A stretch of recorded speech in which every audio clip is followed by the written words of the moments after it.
ഒരു കഷണം കല്ലിനെ രണ്ടോ അതിലധികമോ കഷണങ്ങളായി പൊട്ടിക്കുമ്പോൾ ഏറ്റവും വലിയ കഷണത്തെയും ചെറിയ കഷണത്തെയും വിളിക്കുന്ന പേര് എന്ത്?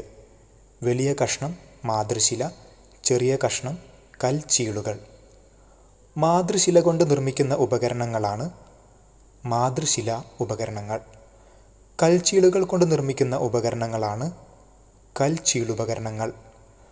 പ്രാചീന മനുഷ്യരുടെ കലാസൃഷ്ടികളുള്ള ഷോവെ ലാസ്കോ ഗുഹകൾ എവിടെ കാണുന്നു? ഫ്രാൻസ്. അസ്ഥികളിലെ കൊത്തുപണികൾ കണ്ടെത്തിയ ലാഗർമ ഗുഹകൾ ഏത് രാജ്യത്താണ്? സ്പെയിൻ. എന്താണ് ബാൻഡുകൾ അഥവാ പറ്റങ്ങൾ? 100-ൽ താഴെ അംഗങ്ങളുള്ള ചെറുസമൂഹങ്ങളാണിവ. രക്തബന്ധമാണ് ഇതിൻ്റെ അടിസ്ഥാനം. പ്രാചീന ശിലായുഗത്തിൽ നിന്ന് നവീന ശിലായുഗത്തിലേക്കുള്ള പരിവർത്തനത്തിൻ്റെ ഘട്ടമാണ് ഡാഷ് മധ്യശിലായുഗം. മെസോലിത്തിക് എന്ന പദം രൂപപ്പെടാൻ കാരണമായ പദങ്ങൾ ഏവ? മെസോസ് അഥവാ മദ്യം, ലിത്തോസ് അഥവാ ശില. മധ്യശിലായുഗത്തിൽ ഉപയോഗിച്ചിരുന്ന ഉപകരണങ്ങൾ അറിയപ്പെട്ടിരുന്ന പേര് എന്ത്? മൈക്രോലിത്തുകൾ അഥവാ സൂക്ഷ്മശിലകൾ.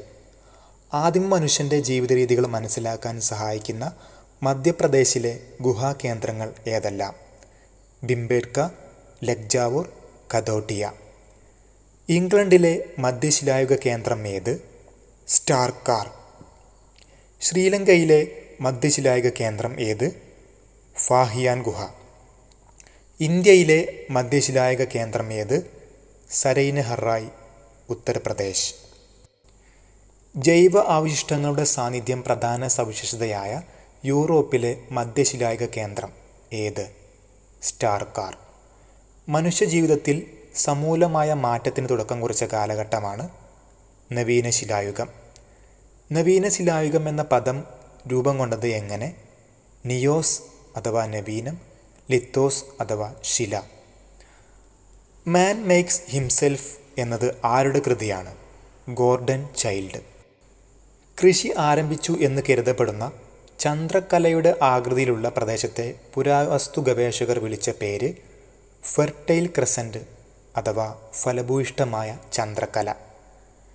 നവീന ശിലായുഗത്തിൽ ഡാഷ് ഉപകരണങ്ങൾ ഉപയോഗിച്ചു. മിനുസപ്പെടുത്തിയ ഉപകരണങ്ങൾ. നവീന ശിലായുഗത്തിലെ മാറ്റങ്ങളെ നവീന ശിലായുഗ വിപ്ലവം എന്ന് വിശേഷിപ്പിച്ചതാര്? Gordon child. നവീന ശിലായുഗ കേന്ദ്രമായ ജെറീക്കോ ഏത് രാജ്യത്താണ്? പാലസ്തീൻ.